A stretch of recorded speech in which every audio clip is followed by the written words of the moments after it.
मग हे जीवन का भेटलं? Eating mating sleeping defending. प्राण्याला, कुत्र्या मांजराला जेवण फुकट, झोपायला फुकट, संरक्षणासाठी दात नखे विष, आणि मुलं जन्माला घालायला सेक्शुअल लाईफ त्यांना कुंडली बघून काही लग्न बिग्न करावं लागतात का प्राण्यांना?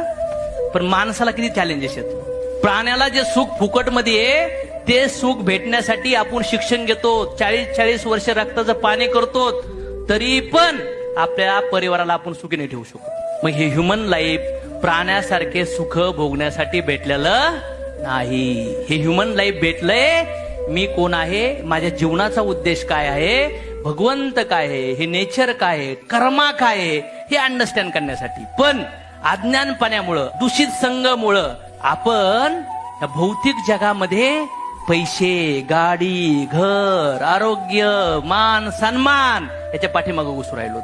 ठीक आहे, भगवंत संघ पंगा घेऊन जर इथं आलात, जर वाटतंय इच्छा आहेत काही, मग त्याच्यासाठी 40-50 वर्ष वाट का पाहतात?